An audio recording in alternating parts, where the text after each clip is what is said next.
Where does Mingoose Mouse live? In a house. Mingoose Mouse and the Cold Cat. One bright morning in Mingoose Mouse's forest, the blue portal tree shimmered softly beside the little house. The flowers nodded in the breeze. Puff Chicken was polishing her best bracelet. Mr. Hugh Linwood was reading his newspaper in a deck chair, and Semolina Pilchard was arranging biscuits into a very important biscuit tower. Everything was calm. Everything was warm. Everything was going steady. Then a cold wind slipped through the trees. It did not blow like a normal wind. It crept. It curled around the flowers. It whispered through the grass. It made the leaves tremble, even though the sun was shining. Puff Chicken looked up. "Did anyone else feel that?" she asked. Mr. Hugh Linwood lowered his newspaper. "I did," he said, "and I do not approve of sneaky weather." Semolina Pilchard held his biscuit tower still. "My biscuits have gone chilly," he said. "That is not natural." Mingoose Mouse stepped out of the little house and looked toward the blue portal tree. The glow around it had turned pale and frosty. Then, from behind the tree, came a soft sound. Tap, tap, tap. A white cat walked into the clearing. She was very beautiful, but not warm beautiful. She was sharp beautiful. Her fur was silver white, her eyes were pale blue, and every step she took left a tiny patch of frost on the grass. Snarkclaw, who was sitting high in the tree, ruffled his black feathers. "Don't like that," he muttered. "Too shiny, too quiet, too smug." The cat looked up at him and smiled. "Good morning," she said in a voice like ice sliding down glass. "My name is Frostella." Puff Chicken blinked. "That sounds like trouble in a fancy hat," she whispered. Frostella stretched one paw and touched a flower. The flower turned pale blue, then another. Then another. The warm yellow petals became icy and still. The red berries turned cold and hard. Even Mr. Hugh Linwood's newspaper crackled at the edges with frost. "Excuse me," said Mr. Hugh Linwood, standing up very slowly. "That is my newspaper." Frostella gave a little purr. "Not anymore," she said. "Everything is better cold. No noise, no mess, no silly laughter, no biscuit crumbs, no flapping chickens. Just quiet." Puff Chicken gasped. "No flapping chickens?" Her feathers puffed slightly. Semolina Pilchard clutched his biscuits. "No crumbs?" Mingoose Mouse stepped forward. "This is our forest," she said calmly. "We like warmth here." Frostella's tail flicked. "Warmth is untidy," she said. "Feelings are untidy. Kindness is sticky. I prefer things still." Then she leapt lightly onto the blue portal tree and pressed both paws against the trunk. A silver frost began to spread across the bark. The portal flickered. The forest gave a tiny shiver. Raarrous Bear, who had been dozing near the honey bush, opened one eye. "Why has my nose gone cold?" he rumbled. Then he sneezed so loudly that 3 pine cones fell out of a tree. Frostella hissed. "Too loud." She swished her tail and a frosty mist rolled toward him. Raarrous Bear's paws froze to the ground. "Oh," he said. "That's inconvenient." Puff Chicken puffed completely into a round ball of feathers. "That cat has frozen the bear." Semolina Pilchard dropped a biscuit. "That cat has crossed a line." Snarkclaw flapped down to a lower branch. "I told you," he croaked. "Smug." Mingoose Mouse looked around the clearing.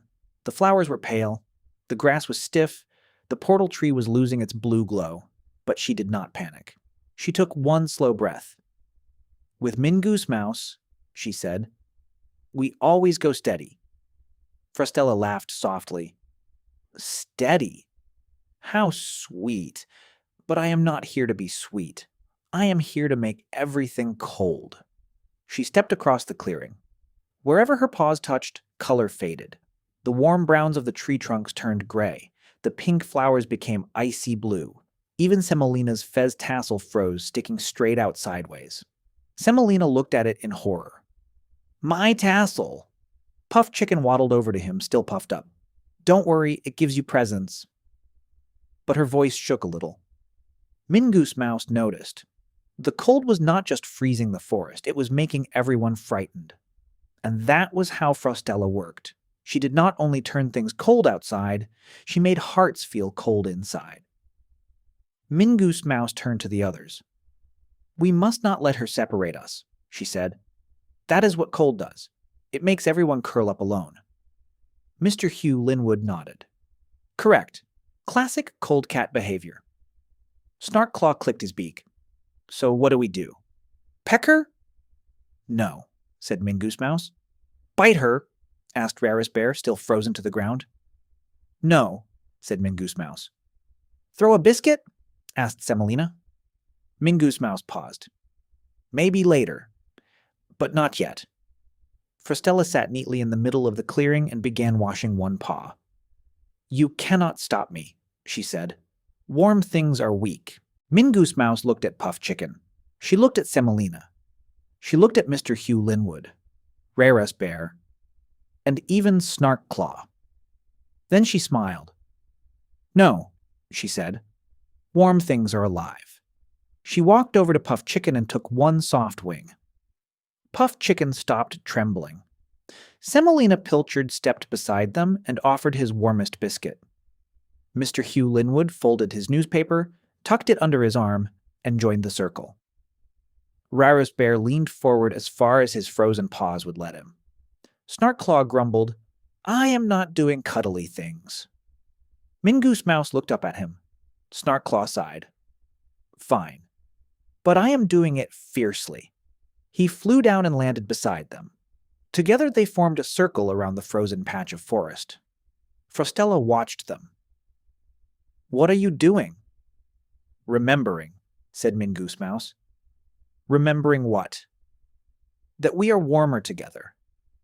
Puff Chicken closed her eyes. "I remember laughing so hard my feathers puffed into a cloud." Semolina Pilchard smiled.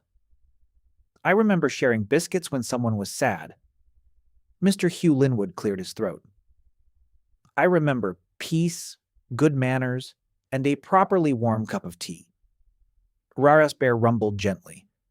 "I remember honey sandwiches in the sun." Snarkclaw shuffled his claws. "I remember—" He stopped. "I remember when they gave me a biscuit even though I had been difficult." Semolina nodded. "You were very difficult." "I know," said Snarkclaw. "That is why it mattered." A tiny glow appeared beneath their feet. Not bright at first, just soft, gold and pink and blue, like morning light waking up. Frostella's ears flattened. "Stop that!" Mingoose Mouse held the circle steady. "No." The glow grew warmer. The frozen grass began to drip. One blue flower blinked and turned yellow again. Then another. Then another. Frostella backed away. No. Feelings are messy. Warmth is messy. You will ruin the stillness." Puff Chicken opened one eye. "Good." The circle grew brighter. Semolina lifted his biscuit high. "For crumbs." Mr. Hugh Linwood lifted his newspaper. "For calm." Raarrous Bear lifted his nose. "For honey." Snarkclaw spread his wings. "For second chances, apparently." Mingoose Mouse looked straight at Frostella. "And for kindness that does not freeze when fear arrives." The blue portal tree suddenly flared with light. Its color returned deep and bright, like moonlight in water. The frost cracked across the bark and fell away in glittering pieces. Frostella hissed and leapt backward. The warmth rolled across the clearing like a soft golden wave. Raarrous Bear's paws came free. Puff Chicken unpuffed. Semolina's tassel flopped back into place. Mr. Hugh Linwood's newspaper thawed with a crinkle. Snarkclaw shook frost from his feathers and pretended he had not been moved by any of it. Frostella stood at the edge of the clearing, smaller somehow. Not less beautiful, but less powerful. Mingoose Mouse walked toward her. "You do not have to freeze everything," she said. Frostella narrowed her eyes. "I like things quiet." "Quiet can be kind," said Mingoose Mouse. "But cold control is not the same as peace." Frostella looked at the animals gathered together, warm and steady. For a moment her sharp blue eyes softened. "I do not like noise," she said. Puff Chicken raised one wing. "We can be a little noisy." "A lot noisy," muttered Snarkclaw. Semolina Pilchard offered Frostella a biscuit. This one is not too crumbly. Frostella stared at it. I do not eat warm biscuits. Then hold it, said Semolina. It helps. Very slowly, Frostella took the biscuit. A tiny bit of frost melted from her whiskers. She looked confused. Mingoose Mouse pointed toward the blue portal tree. There is a quiet valley through there, she said. Snowy hills, soft wind, no shouting. But you cannot freeze our forest. Frostella looked at the portal, then at the biscuit, then at the animals. I may visit the quiet valley, she said, temporarily. Good choice, said Mr. Hugh Linwood. Frostella lifted her tail and walked toward the portal. Just before she stepped through, she turned back. I still think chickens are too flappy. Puff Chicken put her wings on her hips. And I think cats are too pointy. For 1 second, nobody moved. Then Frostella gave the smallest smile. She stepped through the portal, and the blue light shimmered around her until she disappeared into the quiet, snowy valley beyond. The forest warmed fully again. The flowers stretched their petals. The grass softened. The sun came through the trees. Raarrous Bear sat down with a heavy thump. Well, he said, I think that calls for a honey sandwich. Semolina Pilchard opened his biscuit tin. And biscuits. Mr. Hugh Linwood returned to his deck chair. And tea. Snarkclaw flew back to his branch. And nobody mentioned that I joined the warm circle. Puff Chicken smiled. You joined the warm circle.